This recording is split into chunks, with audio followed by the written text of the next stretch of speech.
hypo, and I'm like, welcome to Comics League. I'm Jared. I'm here with Hero Darky Dark. Welcome back to the show, man. Yep. Yo, what's up, everyone? Hero Darky Dark here, the hero you don't need but deserve. And I am doing great. Thanks for having me on. Anytime. But it's been a while since we had you on to talk about Relentlessly Bullied Hero. Yeah, it's been a while. How time flies. Yeah, I know. Everything's been freaking nuts here, so it's like, all right. But yeah, so let's actually start off with talking about the series where you you can see it going, and tell us all about Volume 3, man. I'll go ahead and Yeah. So it's volume 3. So thankfully we got past like the initial hurdles of like any story where you gotta introduce stuff and then slowly build up the characters. So with chapter 3, we finally get to get a little bit more in the grit. The grit and dirt of things, because the first one introduced the concept of how the world is kind of going a little bit of a rough patch after the top hero died. Second one built more on that and just shows more of the world building and what's taking place, and the corruption that's spreading.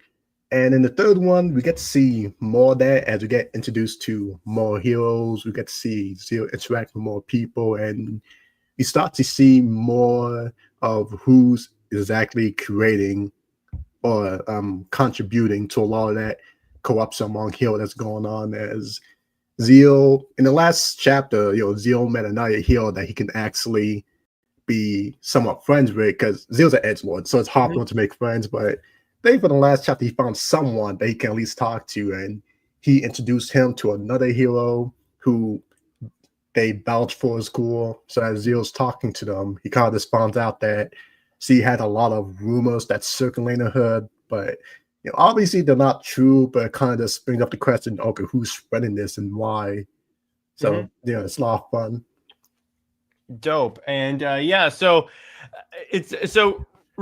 remind people, because it's been a while, the overall pitch for the series.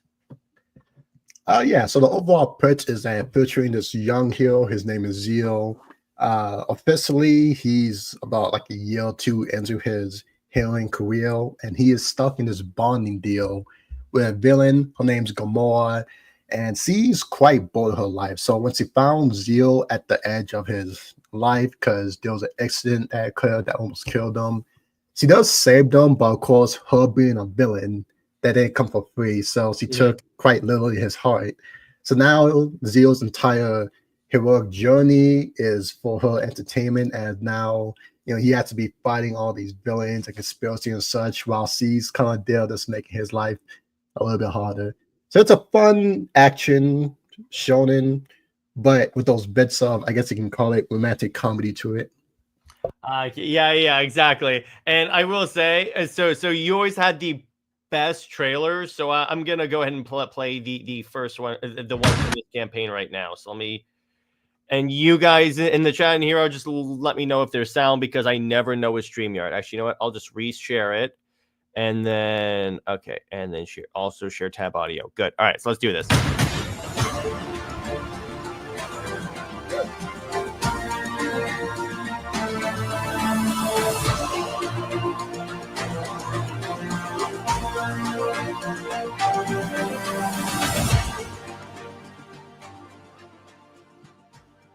All right, sick. So let me start off by and audio is fine for me. Okay, and if you guys have any cool questions for Hero, go ahead and drop them in the chat. But let me start by asking you this. So it's like, what, for lack of a better term, lessons have you learned throughout doing 1, 2, and now 3 that you'll be applying to later on the series and such, like in terms of writing, managing a campaign and such?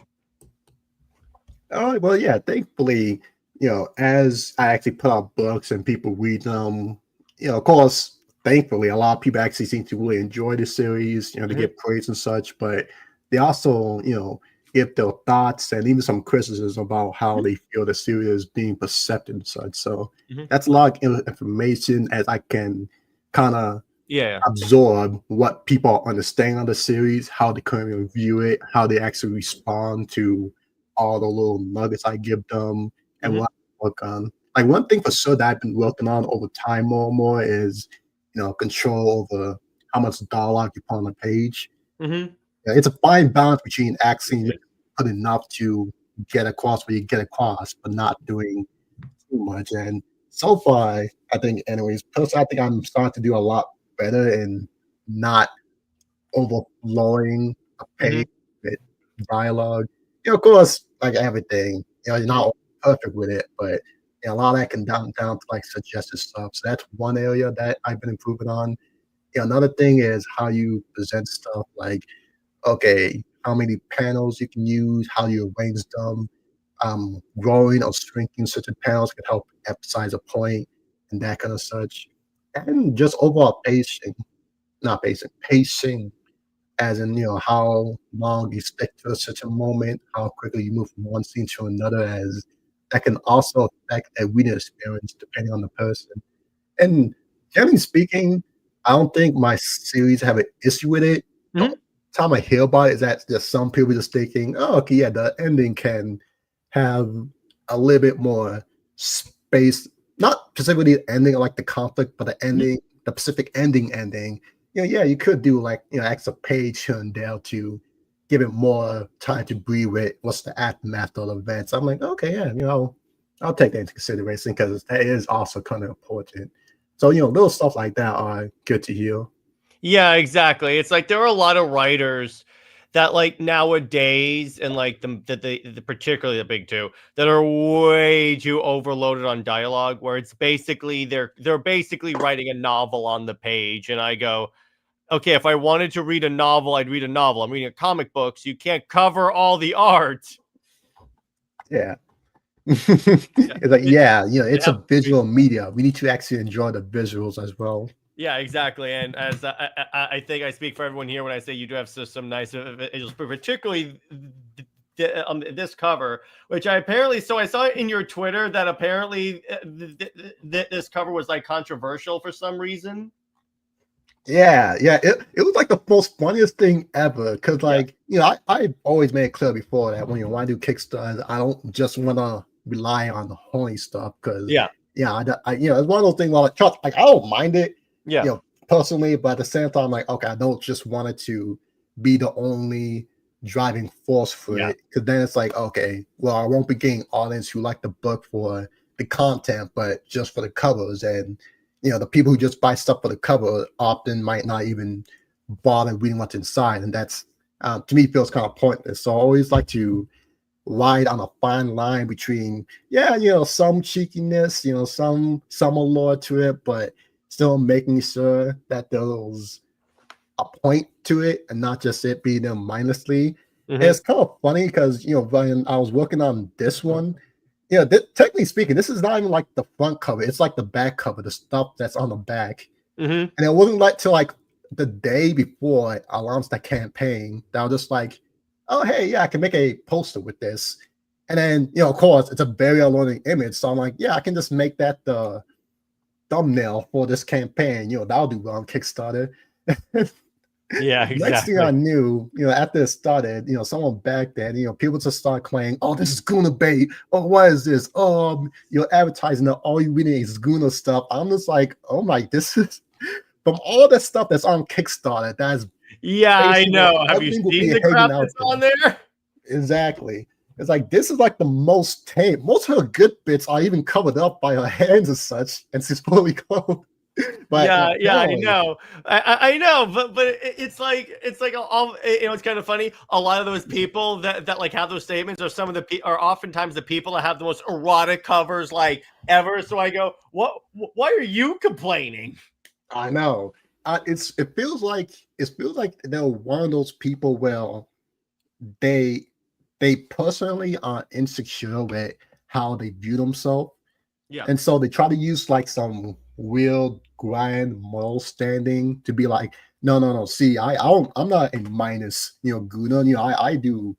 I read like true literature and all this stuff. Then look at all the stuff. I'm just like, bro, you're into this stuff, and hey, like I said, go for it. I don't care, but for you to be in like such real denial and try to put it as some, oh yeah, no, you're doing the ethical kind of such. I'm like, that just kind of just proves that, well, one, you're insecure as hell, and two, it's like, okay, so you're fake too. It's like you can't just accept that you like some sexy stuff as if sexy covers haven't been a part of comics since like forever. Like I thought this Image exists because they were like, let's draw like really hot women. Yeah. It's like I doubt like just about almost every franchise, or at least very popular franchise on Earth, have at least like a cover or a poster or a promotional image that's, I don't want to say is, very, what's the word I'm looking for? Overly exposed or anything, but it still had that little bit of sexiness or lore towards it. So I'm like, okay, so why are we acting like this is something new? It feels like it's one of those things where they had another issue, but because they know that the true issue is so stupid to say out loud, that they're trying to hide behind something else to say. Exactly. It's the most like surface level thing because yeah, like you said, it's like here's the reason why so many other like things, whether or not that's like comics or movies and stuff, weigh in on like this type of stuff. It's because sex sells. That's marketing 101. So of course you're gonna weigh in on this a little bit because look, it's like ultimately who's the audience for comic books? The majority of the audience for comic books. Guys. Yeah, exactly. So I'm like, you're telling me that like you wouldn't market to men?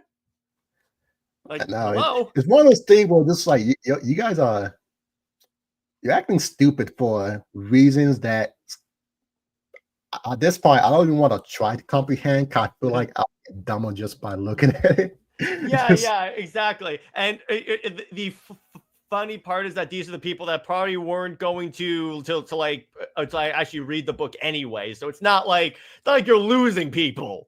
Yeah, especially how you mentioned before that, if you look at some of the stuff they back themselves, it's like, yeah, I know that one guy you glaze to all hell has a cover where it's literally just a chick's butt, like completely all over the cover. Like that cover was 80% that chick's butt, and you know it.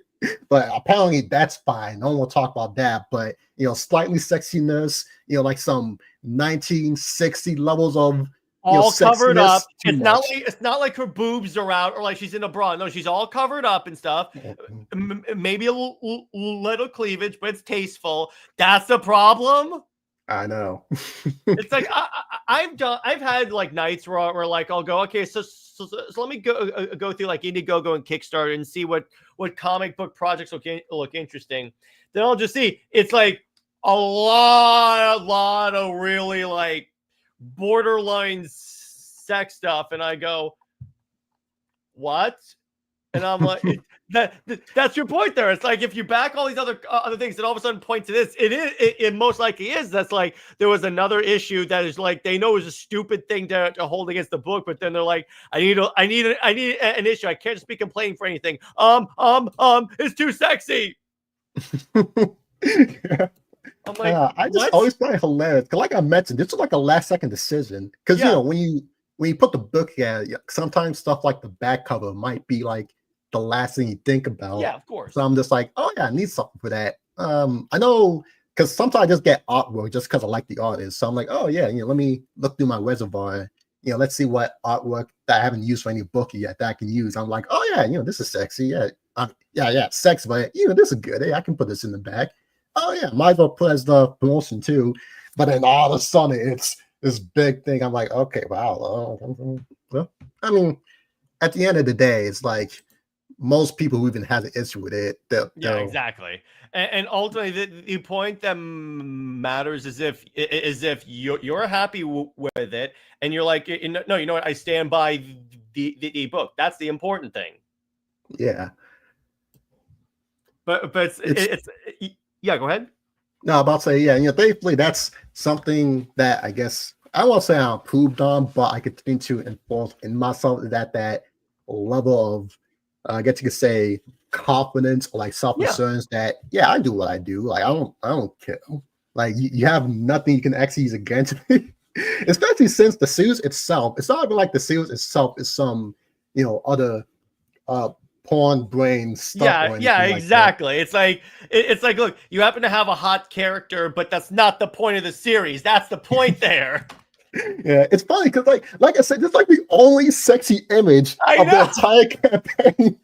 It's like, get this one image that's gonna be on the back of the book is the problem. That's the funny part about that's the part that doesn't make sense to me. It's like it'd be one thing maybe if it was going to be like the cover of the book, but it's like no, it's like on the back of the book. So I'm like, what?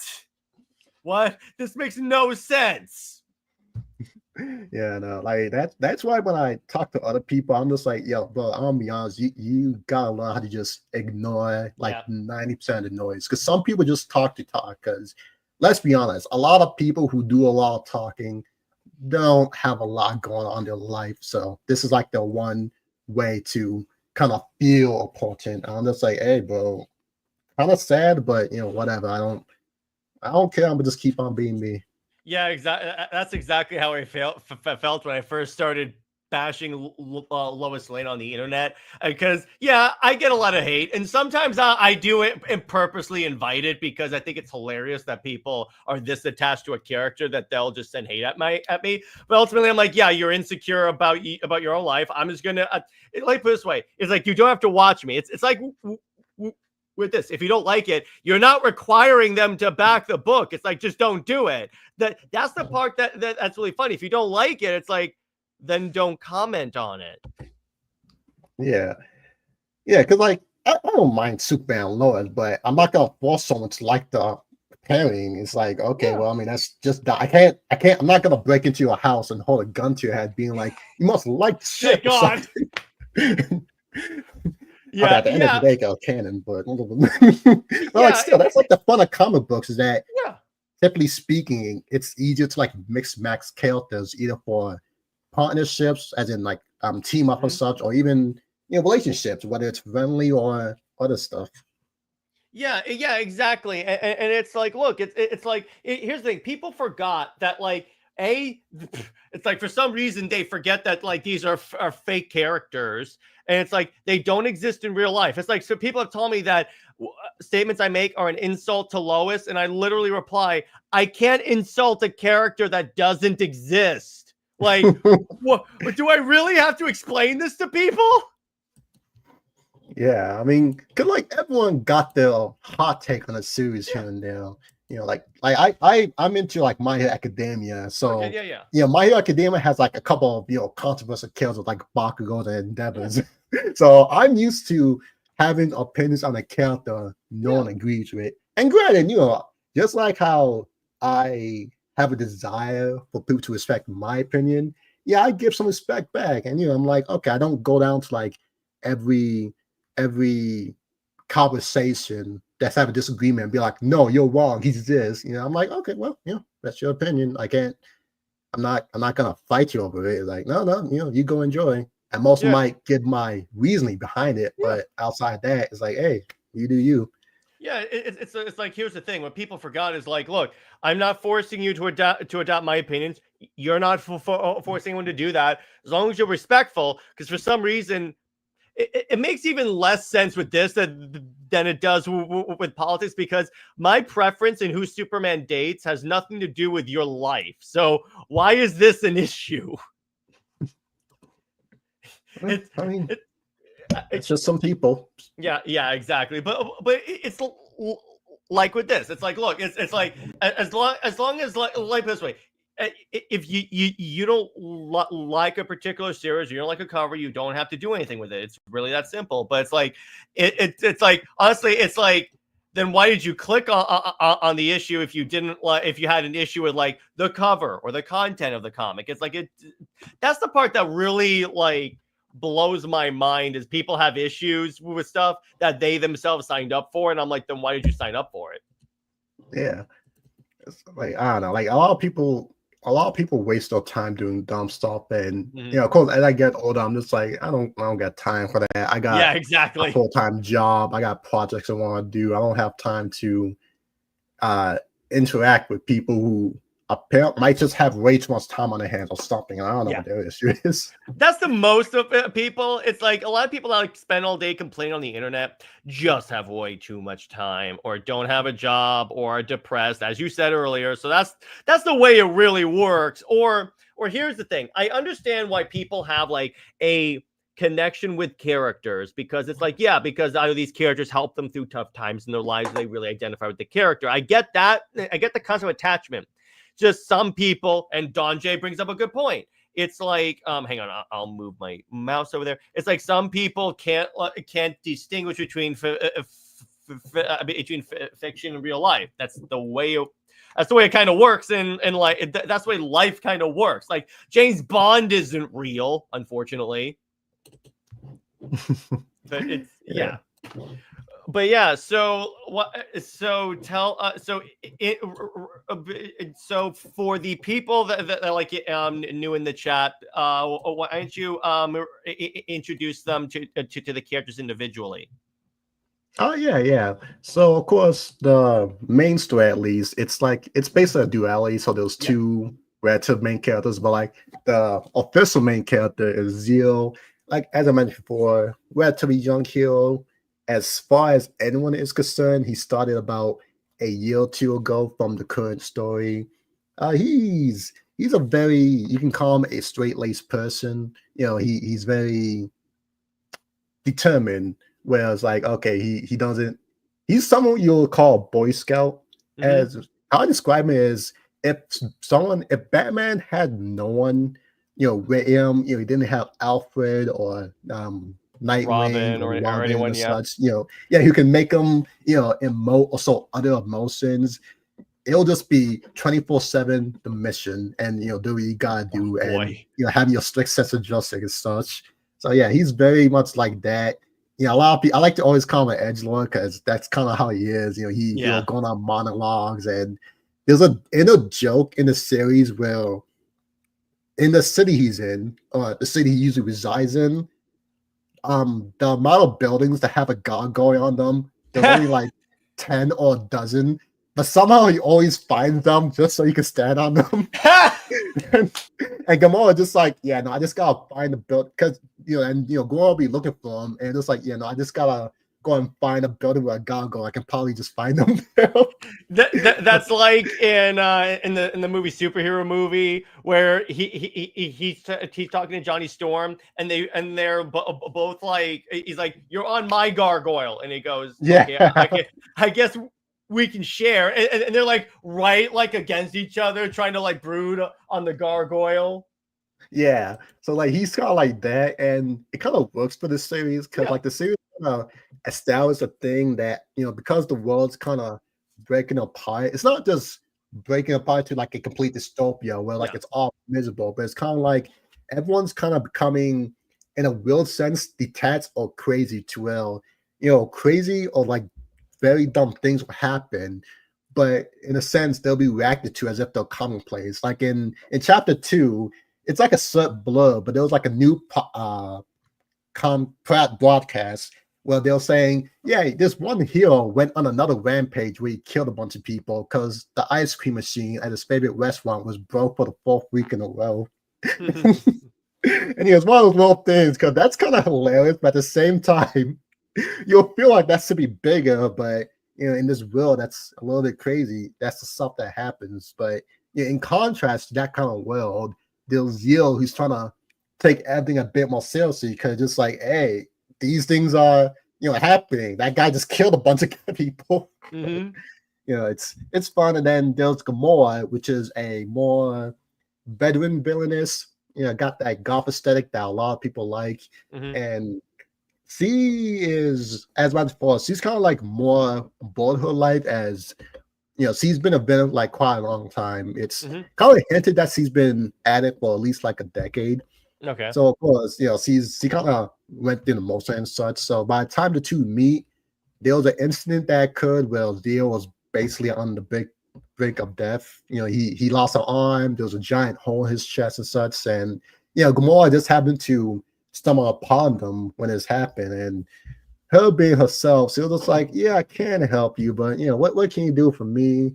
And then Zeal, being how he is, they see just like, hey, yo, I'll do my duties and such. Basically, instead of like begging, pleading for like his life, so it's kind of just like, hey, give me a chance, and I'll, kind of prove how good of a hero I can be. I'll revive the hearts of the people and such. And Gamora's kind of just like, is this guy for real? Like he's almost dead, but he's still spun this kind of stuff. And you can call it curiosity and where else he was mentally at the place, but she was just like, okay, yeah, let's see how far this kid goes, and help save them. But of course, took his heart, and that causes a lot of fun scenarios, as now he can't give it up for even if he wanted to.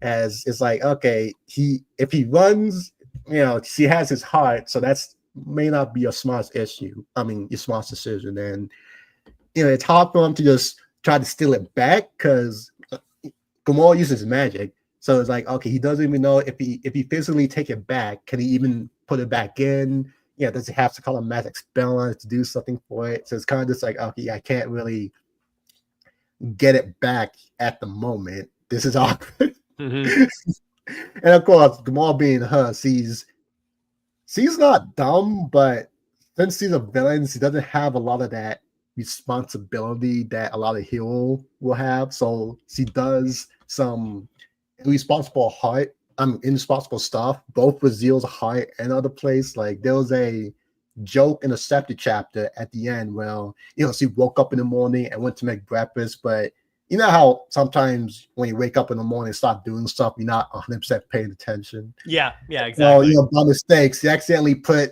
Zeal's heart on the frying pan instead of what she wanted to. That's good. I love that. I love that. So, in other words, she's like his Catwoman, essentially. Yes, basically a living Catwoman, because officially they do live together. Oh, well, that's convenient. That works. Yeah. All right. But yeah, so yeah, I like that where like stories have like that. Yeah, we live in like a world that's like on the brink of like blowing up, but it's still like a world that doesn't necessarily take itself too seriously, even though there's one character that does. I love that. That's great. Yeah, that's kind of why Gamora is in the series. That to kind of help balances out Zeal's emotions, because like I said, if Zeal was just by himself, it'll just be 24/7 on the ball, and I kind of feel that might turn some people off because they might mistake the series as being a insult or parody, or like a takedown of superhero culture. When I want to say, in other words, like the boys or something like that. Yeah. While I'm making like, oh yeah, all the other heroes are these dumb, stupid degenerates, but my heroes, they're the cool one in a trench coat beating up people inside. It was like, now I wanted to show that Zeal is his own character. That yes, he is very heroic and stuff, but it's not like he's the perfect figure. Yeah. And thankfully Gamora, it helps souls off other sides of Zeal, so it does so that Zeal does have a personality. He can be a bit of a dork since he reads a lot of literature and such. So he names all his moves, even if they're not necessary or too different from each other. He does all this little fun stuff. It's one of those things where help bring in fun and levity so that we can have a more fair viewpoint of the series, and people can get that this is supposed to be like an enjoyable series, not just a cynical take.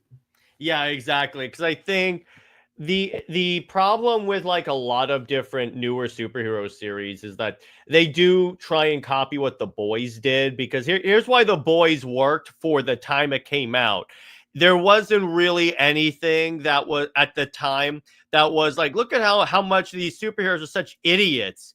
And it's like, look at how like, oh, it's the humans in the trench coats that are the good guys. But it's like nowadays, it's like that's everywhere. Yeah, it's so played out that it's almost predictable.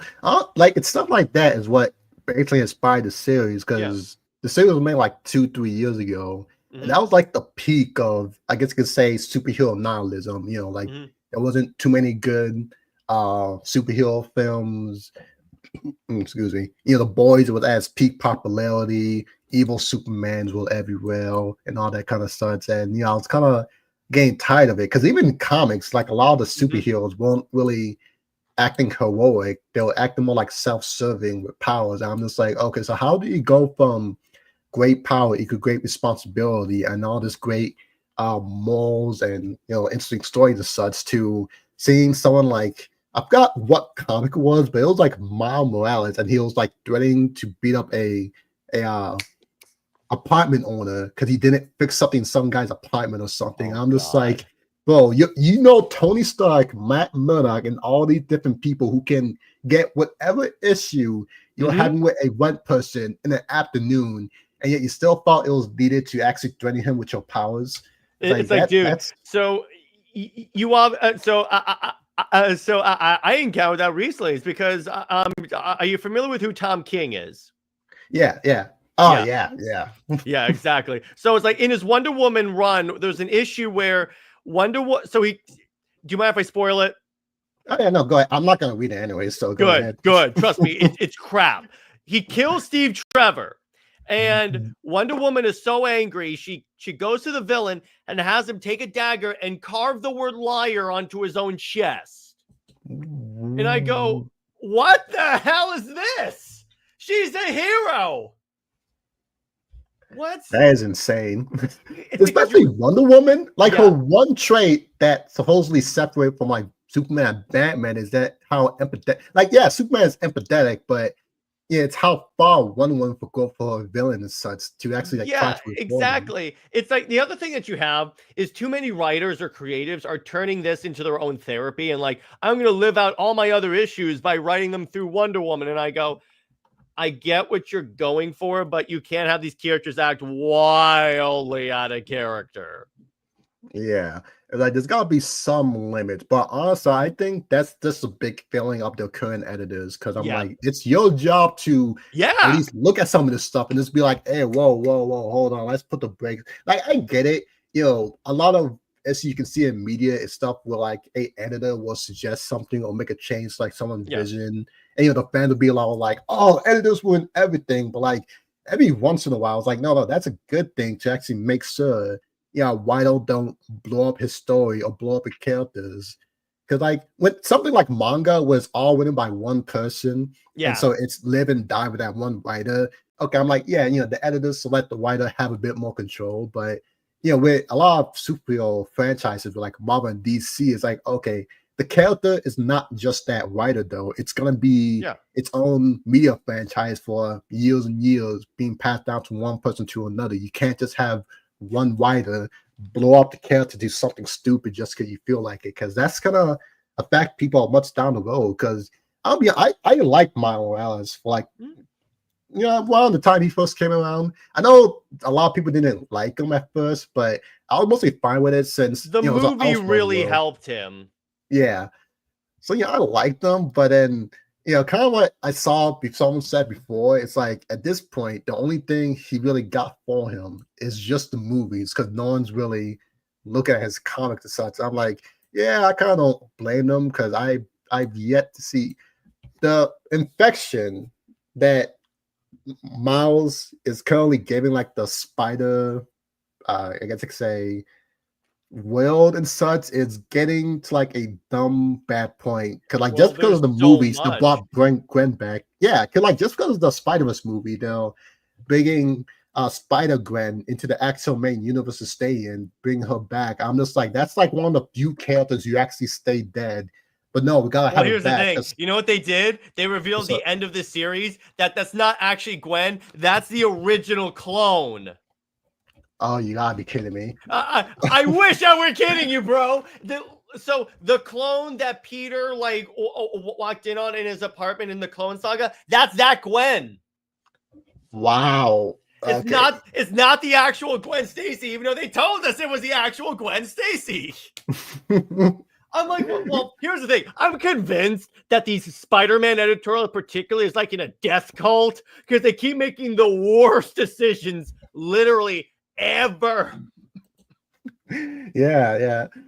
Like that's so I hate that so much because like it's why I say it's getting bad because I'm like, we can be getting like good stories with Peter, or like not even just Peter, it's people like Miguel or Ben Riley or all the other stuff. But because we gotta do this weird amalgamation, well, because they also want Miles be Spider-Man, even though Peter Parker's still around living, it creates this weird dichotomy to where at times I feel like because they want to pop up Miles, they'll dissing Peter.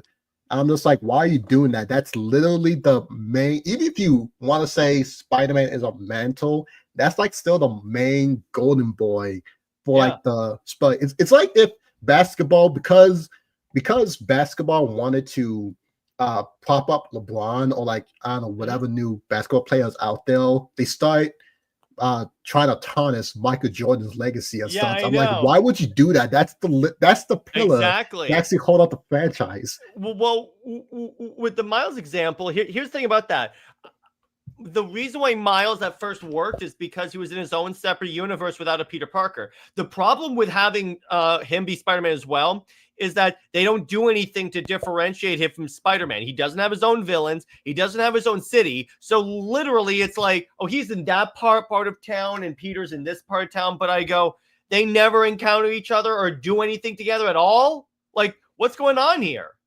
Yeah, like they have a perfect chance to like actually give Miles his own place in the Spider World. Cause like look how the Batman people does with the Robins. We're like, well, yeah, if any other media, Dick Grayson can be a quote Robin, but his character is not dependent on that because they gave him Nightwing. So now even if they want to do something else with the Batman series that doesn't involve directly a Robin, it's like, okay, well, he could still exist as Nightwing. He got his own city. He could still be his own backup and such. They could have done the same with Miles to where they don't give him basically the exact same role as Peter Parker. Let him have something like a little bit more different.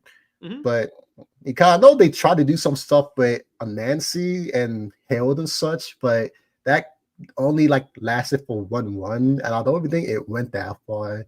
I'm just like, hey, I know for a while the whole Spider Totem thing has been thing since that's what the whole comic version of Spider-Verse was.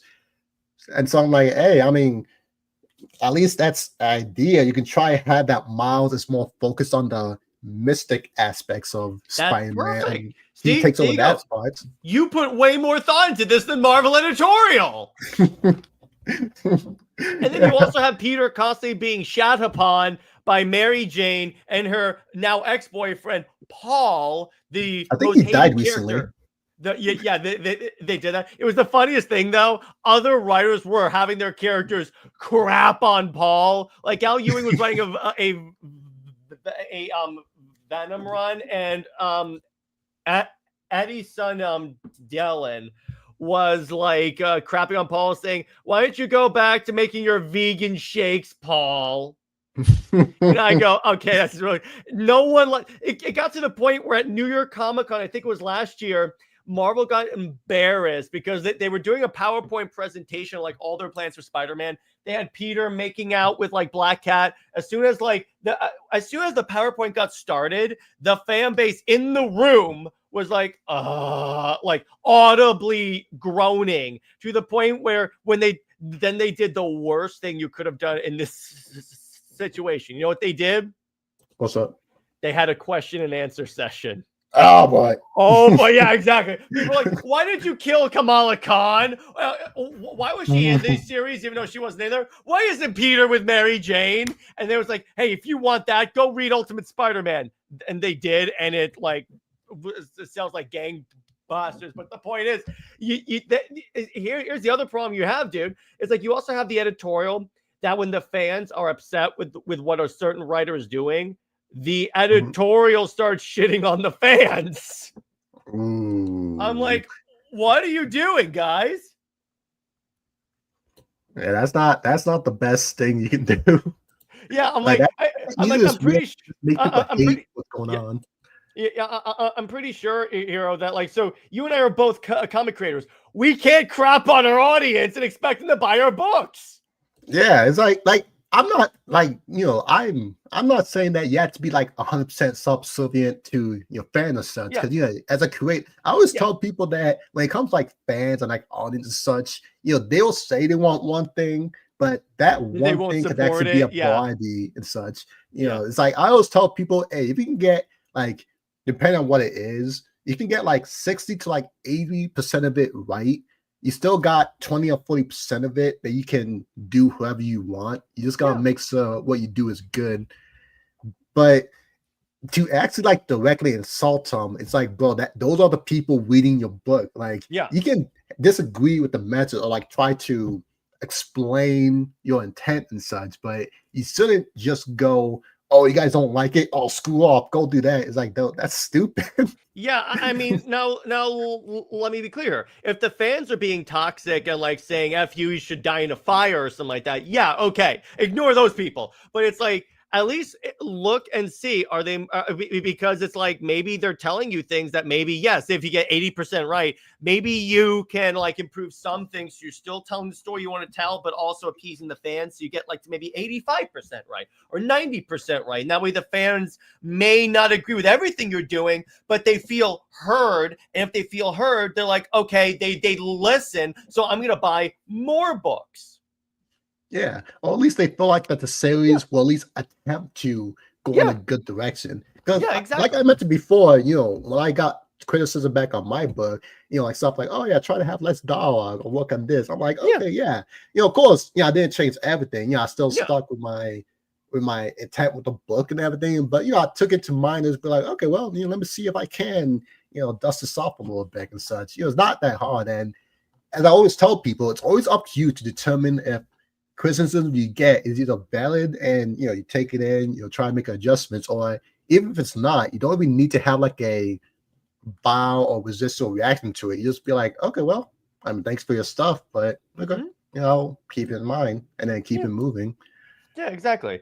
Especially for like a company, it's like, okay, this is not like a person, because a person, depending on how they present themselves, you can always kind of get a sense of what their usual character is. But as a company, it's like, okay, no, you actually gotta have like a somewhat good relationship, since you don't have as easy as a direct line of communication with your customer. You're a faceless being. So if you start acting like a jerk to them, it's gonna be a lot more unappealing. While if it's just like a single creator and such, yeah, it could throw some people off, but they still have more chances to reconnect and get things aligned with the audience. Yeah, it's like I always tell people. Now here's the other thing: you can't afford to like insult your audience when there are so many alternatives. Because here, I hate the Tom King Wonder Woman series, but what I did, I went back and I started reading old stuff. I also started reading. By the way, I would recommend this to you. It's really dope.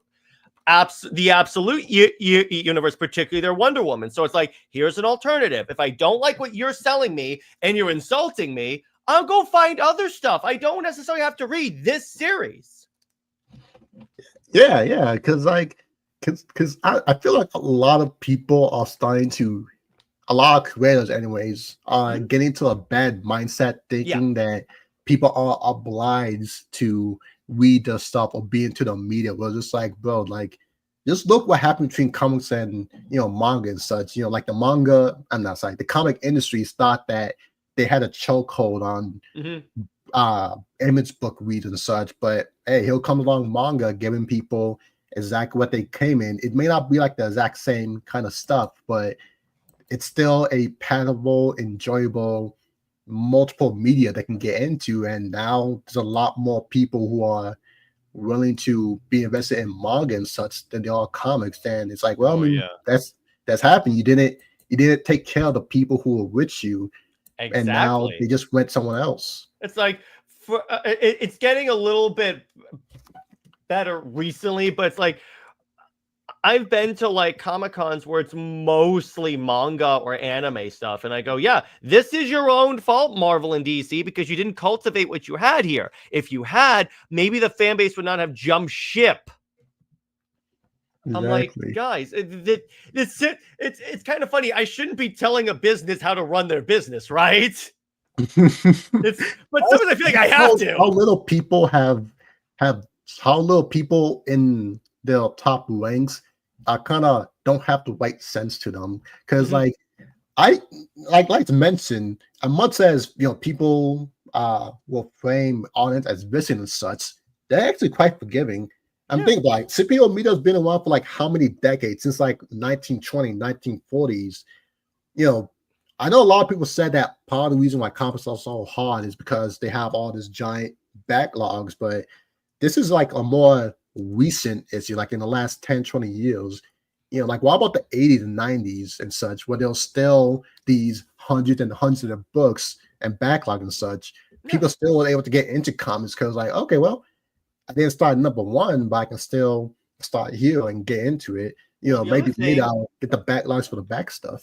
Because remember, and nowadays, as opposed to like in the 80s and 90s, we have trade paperbacks that collect multi-issues and arcs. You could go, okay, I want to start on this story. I'll just read Absolute Wonder Woman number 1, see if I like it. Then maybe I'll go check out the other series. And there's a lot more ways now. Plus the fact, what we have now that they didn't have back then? The internet, where you could Google or watch podcasts like this, where we explain comic books to you and explain the comic book lore. So it's, in many ways it's easier, but it's also harder to get to get lost. And by lost, I mean the bad lost, where you're like, I don't know what I'm doing here. Yeah, exactly. Especially with all these retcon, real story decisions that gets immediately, forgotten or so bad it like damages the franchise that ironically it's those bad decisions that won't get retconned immediately. Yeah, I know. It just makes things a lot harder to get into, because like even if you're willing to get into it, it's garbage. Yeah, exactly. It's like they keep the bad stuff. We're like, no, don't retcon the good stuff, retcon the bad stuff.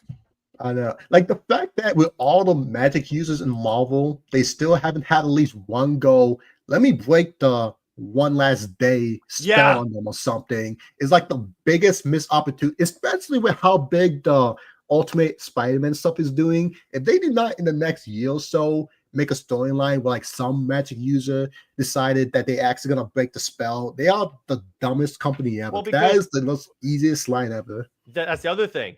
There's massive egos at work here, and they're like, a lot of these companies or like executives won't admit that they're wrong. That's the problem. And it's like, they're like, well, and then they're like, look, it's like, it's because the creatives are also married to the way comics were when they were reading. It's like the executives are like more on the single Peter Parker who's depressed, because that's the way it was in their time. But they don't realize that like here's what they keep hoping for. They keep hoping the fan base that wants Peter and MJ together will like die off or like leave. The problem with that is that the movies keep putting Peter and MJ together, so they're just restocking those fans who leave. It's a self regenerating cycle, so it's never gonna stop.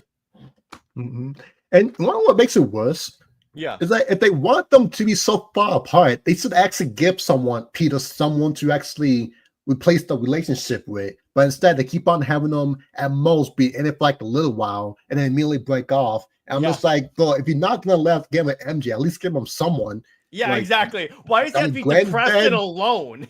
Exactly. Like that's the worst part. It's like we have 60 years of stories of him essentially being that. Okay, we can move on. It doesn't have to be like the most deep, intimate relationship. At least give him someone that gives that sense of relationship. Like I know with Batman, they try to with Catwoman, and then they kind of push out of the whole marriage stuff. Talia, Silver St. Cloud. There's like a lot of people they try.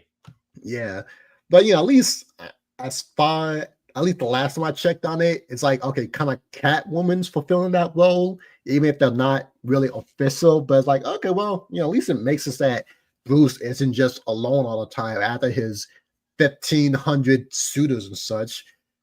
But paying for Spider-Man, no, he has to be a loser everyone hates every 5 years. I'm like, okay, like get new material. It's the Parker luck. He has to have everything go badly for him. And I go, yeah, that worked back then, but kids nowadays don't relate to a character that things always goes wrong for and it's always alone. That's not the way this works, guys.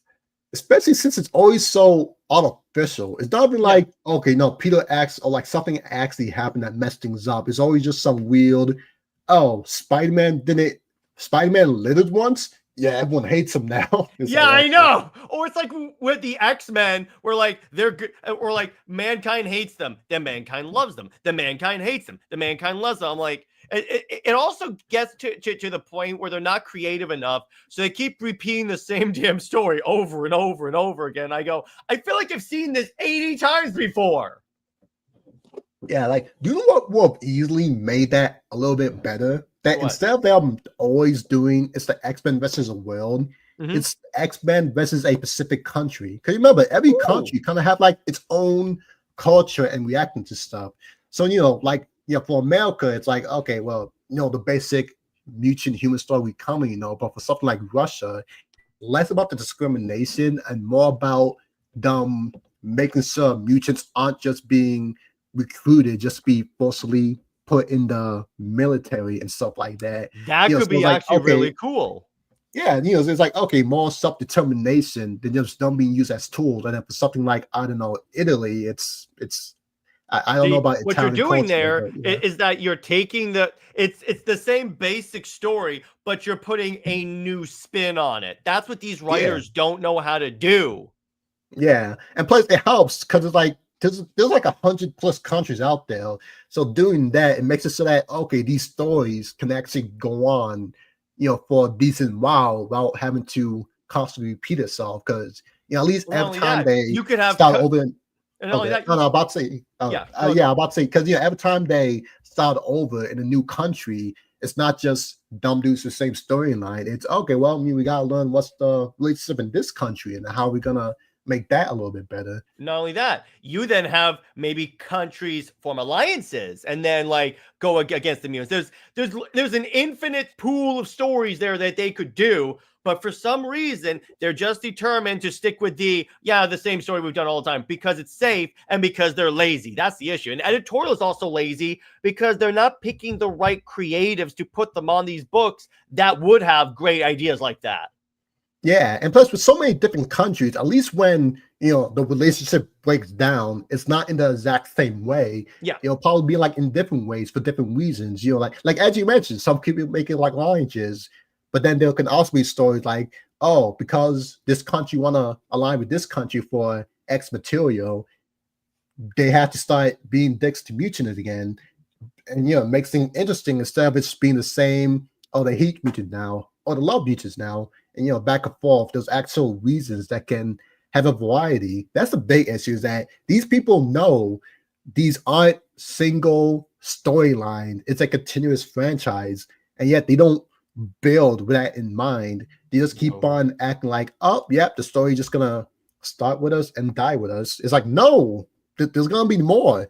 Yeah, And the exactly. people after you is gonna have a harder time because of what you're doing. Well, here's the other thing. You know why the X-Men really don't work in Marvel? Okay, so you're telling me that people don't like Cyclops because he shoots eye beams and because of his genes, but they're fine with like the Human Torch who got dosed with like cosmic rays, or Thor, the literal god of thunder. That's when that's the problem, is that you can't hate the X-Men but then also love the Avengers or Spider-Man or something like that. That never made sense to me. I know. And I think what made it worse is that over the years, I don't know, I feel like they've been making the X-Men more annoying, More as like groups. evil. Yeah, exactly. Yeah. They kind of did that where they put them on an island and had them like what's the word, and had them basically hold the world hostage. So I go, why am I rooting for these people? Is it wrong that I'm starting to root for the Sentinels to wipe them out? It's like, yeah, they created a ethno state with Magneto, a guy who tried to nuke the Earth before. I'm pretty sure that was him in his first issue. He tried to nuke the Earth. And if you don't He want took to over count nukes that, and tried to launch it. This is also the guy, by the way, it gets worse, that grabbed a meteor and was hurling at the Earth, knowing it's an extinction level event. So I'm like, why are you trying to make this guy a good? Can we? That's the other thing. Can we stop having bad guys turn good? Like that's cool for like one or two, but it's like, do we not have any bad guys for being bad for bad sake anymore?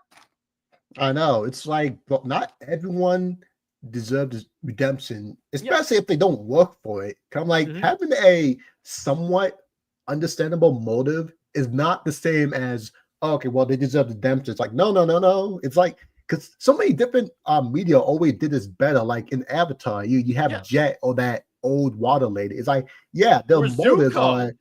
Yeah, it's like the motives are understandable, but that doesn't justify or just make people forget trying to kill civilians and all that stuff. And Zuko only got passed since, well, one, thankfully, from what we know, he didn't participate in any of the actual wars and such. You know, he only got that one ship abandoned, and at least from what I remember, yeah, he attacked some towns and such, and that's not excusable, but the level of stuff he did is on he some never really level, committed like genocide or anything like yeah, that. it's mitigated to where it's like, okay, well, you know, well, I mean, that's how the world works sometimes. You know, sometimes not every person who does something bad is fully punished, but it's not so outrageous to where it's like, okay, how's anyone just going to be next to him?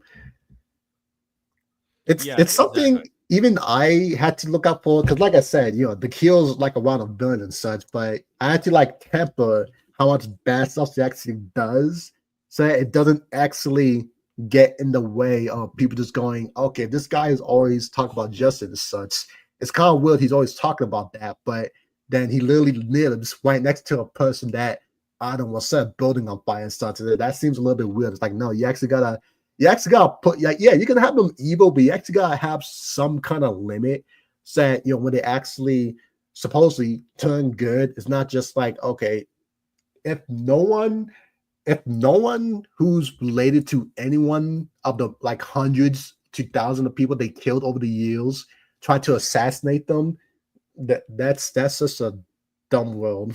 Yeah, exactly.